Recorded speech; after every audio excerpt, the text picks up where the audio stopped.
Therapy Chat Podcast, episode 223. This is the Therapy Chat Podcast with Laura Reagan, LCSW-C. The information shared in this podcast is not a substitute for seeking help from a licensed mental health professional. And now, here's your host, Laura Reagan, LCSW-C.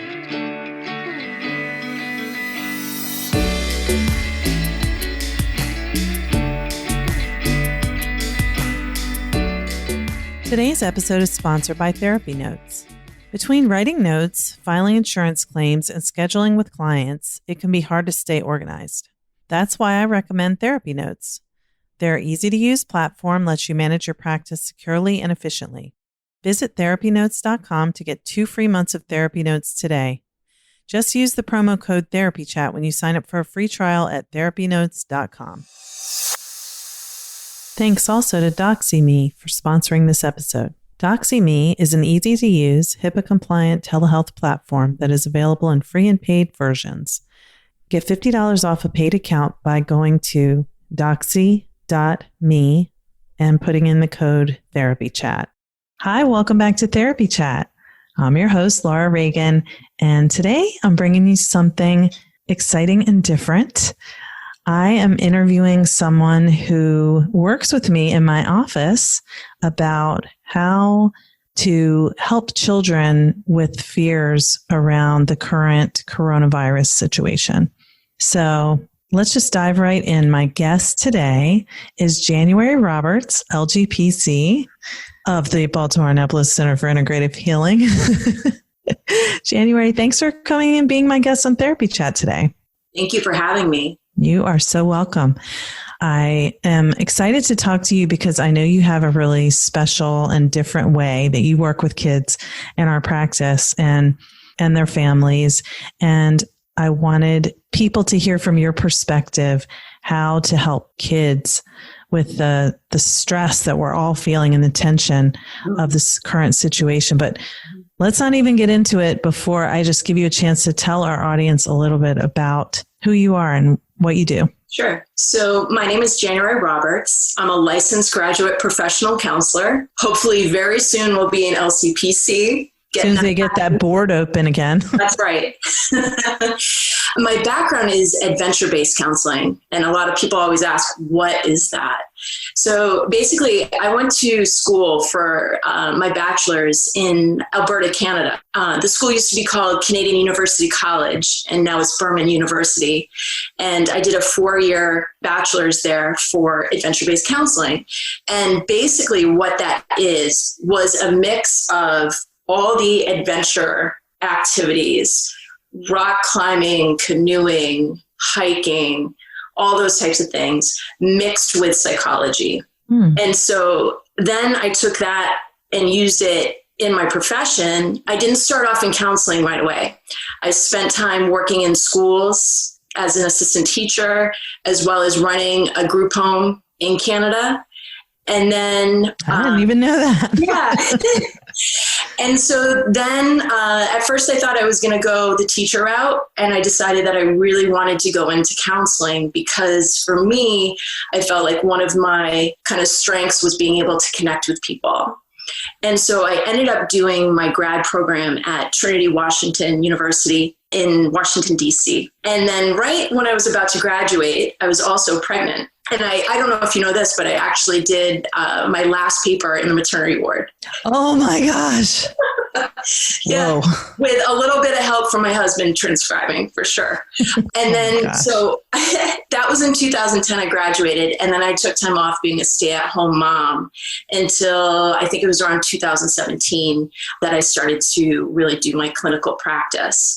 And a lot of my experience is working in underserved schools in DC and PG County, doing trauma-informed counseling, but a lot more crisis response.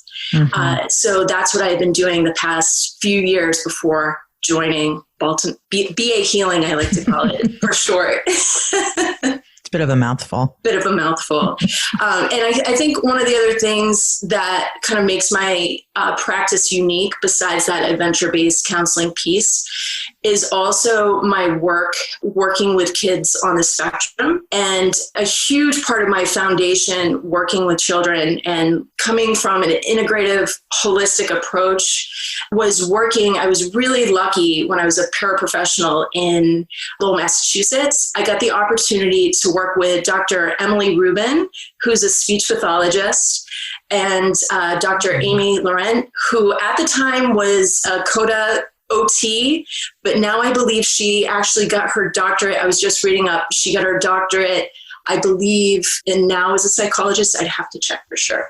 But during that experience, I really got to learn about really attuning with children and looking at even very small behaviors for communication, because one of my clients at the time was nonverbal. And so really being able to connect, seeing her behaviors and being able to track and verbalize and connect with her that way. So you really had to look at just the smallest behaviors. And that's really helped me with my being able to attune to clients now and think about what is going on maybe in the room that's impacting their ability to function fully in the moment. Yeah. So a lot of times what looks like being fidgety or being jumping around or impulsive behavior, we think of it as many people think of it as behavior problems, and other people think it's caused by emotional problems, but it can also be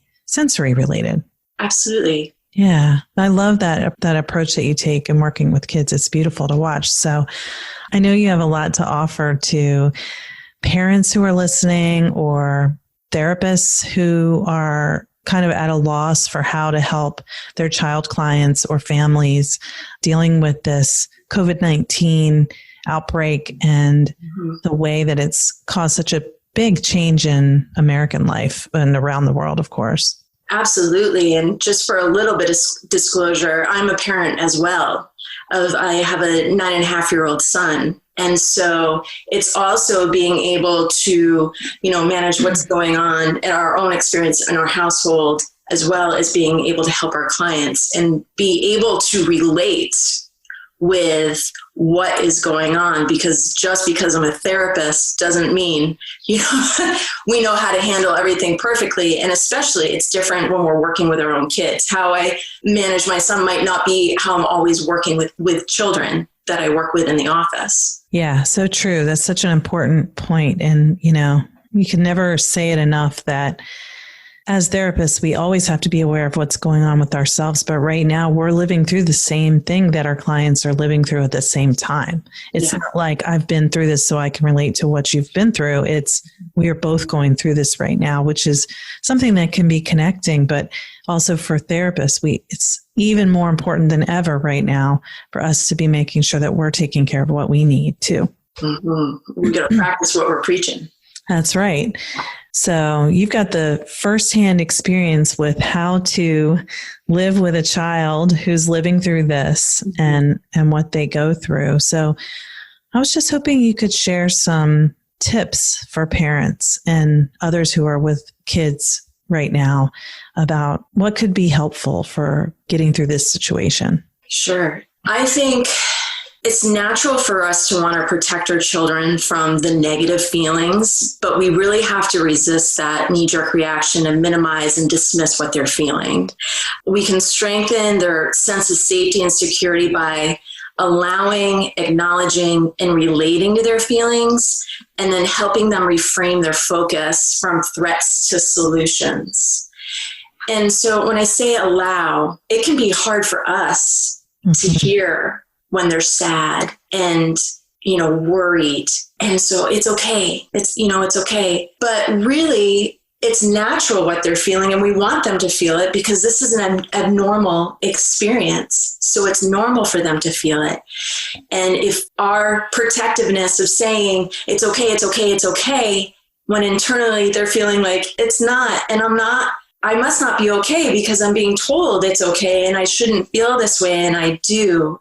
And so it's really hard to sometimes hold that space, but allow them to say however they're feeling and acknowledge those feelings, and then being able to relate in a way that helps contain it, but that we're relating to it. So yeah, it's really kind of scary when we aren't sure of what's going on right now, being able to relate that, but then being able to refocus it by looking at solutions. Like, for instance, a lot of kids may not be seeing their grandparents right now that are separated. And for parents, it makes me really sad that we can't see them in person right now. But for now, we're going to set up those video chats so that we still get to see and connect with our loved ones. Does that make sense? Yeah, because it's like they're telling you how they feel, you're validating the feeling and also giving them a solution. So then they also get that attachment need met of, okay, there's someone else here who is going to make sure that I'm being taken care of the way I need to. So I can let that go and trust them to do it, Mm-hmm. I love the way you explain that. Thank you. Let's just pause for a moment so I can give you a little bit more information about why I love therapy notes. I switched to therapy notes a few years ago. I'd say it's about 3 years now, I believe. And I have never regretted it. I was very happy with the EHR I used before, but therapy notes is more intuitive. I love the interface. The customer service is fantastic. And I love how I can get my notes done quickly because I can customize the template that I use for my notes, and there are opportunities to put check marks rather than having to write out the intervention used. So I have cut my time spent writing notes way down, which is wonderful because I like to focus on seeing clients. I know documentation is an important part of our work, but it can also be time consuming, and that is why I love using therapy notes. If you are considering switching EHRs or you're looking for one to use in your practice, give therapy notes a try. You can get 2 free months by using the code TherapyChat. Now let's get back to our interview. So that's one way that we can kind of talk to our kids about the current situation of what's going on in our current experiences. But I think the number one thing that we can do as parents to help our kids is to make sure that we're helping to take care of ourselves. That what I always tell my parents that I work with in sessions when we're meeting is it's important to take that oxygen mask. And sometimes it's counterintuitive, but if you're on a plane, what do they tell you to do? You need to take the oxygen mask so that you're able to support your kids. If you don't do that, there isn't going to be anyone to help. So we need to find the little moments during the day that are our oxygen masks, and we need to take that to help us feel balanced and regulated, because the number one way we can keep our kids self-regulated, and that's self-regulation, helping them so that they're in control of their emotions and their behaviors, is to make sure that we're self-regulated. And one strategy I like to use to help explain how we can do that to parents is I like to think of a ladder when it comes to emotional regulation and escalation. So if you have a kiddo that is starting to get dysregulated by maybe escalating behaviors, maybe they're starting to get cranky, maybe they're starting to yell, have a tantrum, they're starting to go up that ladder. Mm-hmm. Our response, if we are dysregulated ourselves and maybe we start to get anxious and we start to get frustrated, we start going up the ladder. So now we're meeting them higher up the ladder.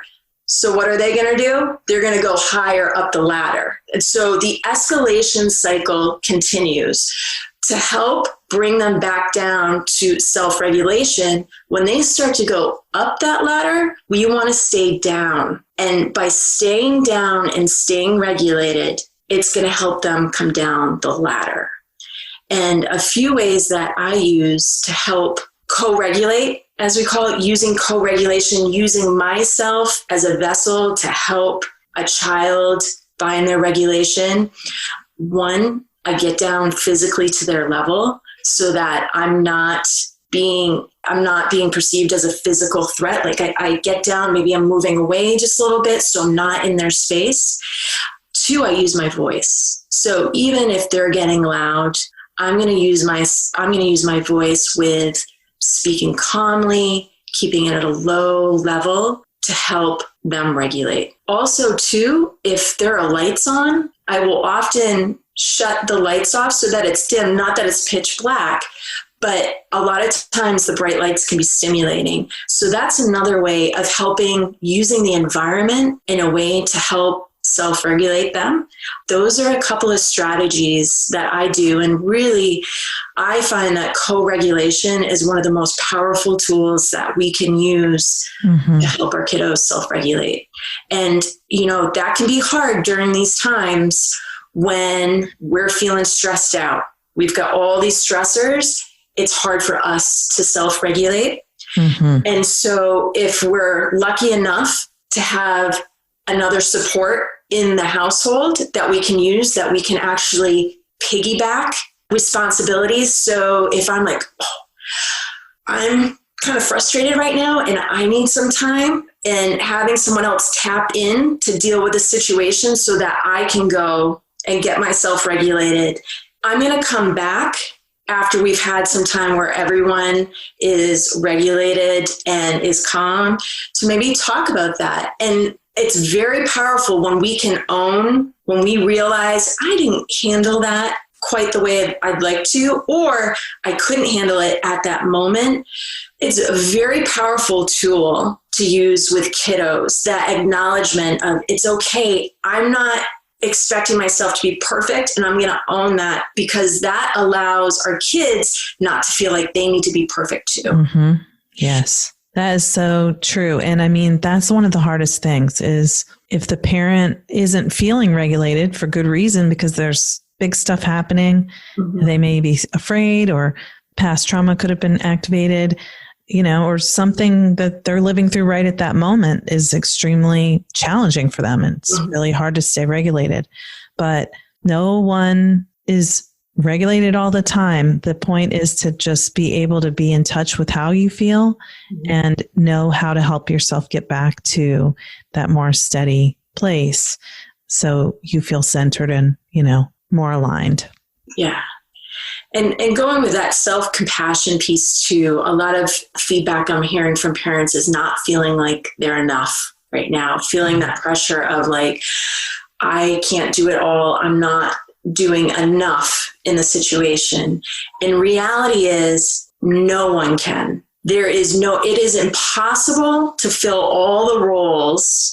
Not just parents, but other people are being asked to fill when you are more than likely stuck at home and you're trying to balance work, family responsibilities, education responsibilities, and they all start rolling in at once. There's no way.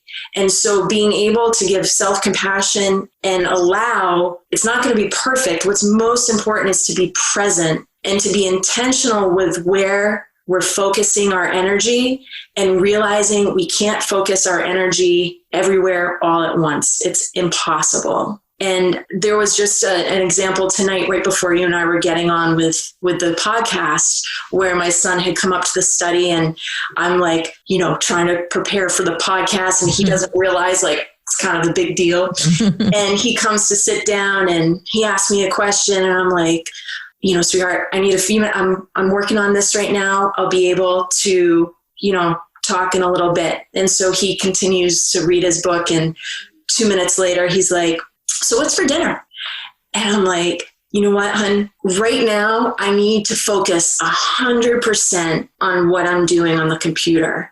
In a little bit, I'm going to be able to focus 100% on you. And I watched, he got a little blinky. He was a little teary, and I let him know I'm not mad. I'm not frustrated. I just really have to focus on this right now. And so he continued to kind of do his thing on the couch. And after a few minutes, I waited because I wanted him to kind of feel grounded. I, rubbed his back and he smiled. And then I was like, you know what, this is a time where I can take a few minutes where I need to be 100% about him. So I shut my computer off and I said, you know what, I have like 3 minutes to be 100% focused on you.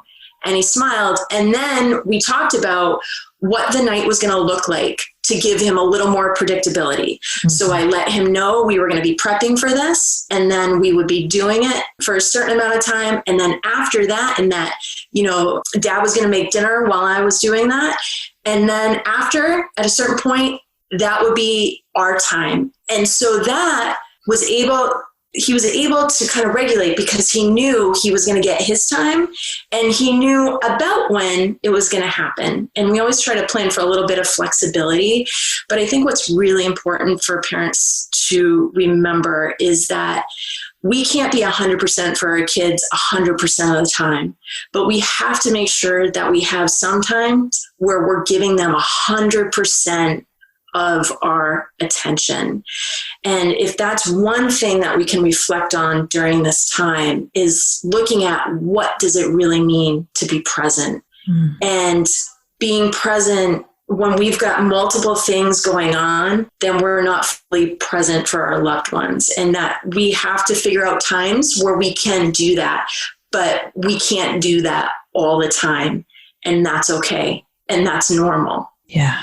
January, this is so helpful. I really think that, this is why I wanted to talk to you instead of talking about this myself, is that I know that you just bring such a special perspective and it resonates so much. So that's why I'm so grateful that you work with us. Thank you. And I have to say too, just with this whole new movement for teletherapy in general, how powerful this is. Even for me, grounding, this is the first experience I've had doing it. And so to be able to see you, through the screen, I feel your connection, I feel your calmness, and I feel your support. And that really helps me. It's powerful. Even though we're not in the room together, I feel your presence. Oh, yeah. That's an awesome little plug for teletherapy there, because, for many clients, there's a concern. Will it feel the same? What will it be like not to be in person? Mm-hmm. And what if we have connection problems and things like that? But there is a way that it's not the same as being in person, but you can still connect to your relationship through the medium, even though it's different. Absolutely. I think I really go back to my adventure-based counseling part with, things don't always go how we think they're going to go, and we have to adapt, we have to adjust, we've got to find resources.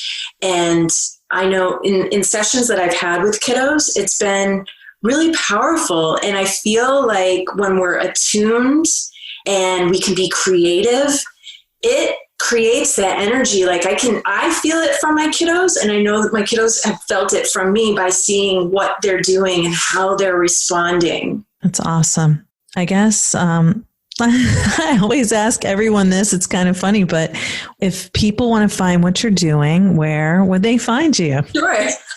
I hadn't even prepped for this. So you can find me. I'm at Baltimore Annapolis Center for Integrative Healing. So if you go on our website, you can find me there, as well as I have a Facebook page, January Roberts, LGPC. All right. We'll link to that in the show notes. Mm-hmm. January, thank you so much for being my guest on Therapy Chat today. I really enjoyed talking with you, and I think this is a very helpful set of tips that you offered. So thank you so much. Thank you so much for having me.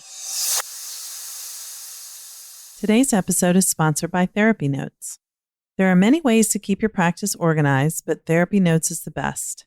Their easy-to-use, secure platform lets you not only do your billing, scheduling, and progress notes, but also create a client portal to share documents and request signatures.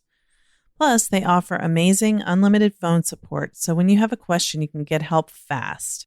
To get started with the practice management software trusted by over 60,000 professionals, go to therapynotes.com and start a free trial today. If you enter promo code TherapyChat, they will give you 2 months to try it out for free. Thanks also to DoxyMe for sponsoring this episode. Doxy.me is an easy-to-use, HIPAA-compliant telehealth platform that is available in free and paid versions. Get $50 off a paid account by going to doxy.me and putting in the code TherapyChat. Thank you for listening to Therapy Chat with your host, Laura Reagan, LCSW-C. For more information, please visit therapychatpodcast.com.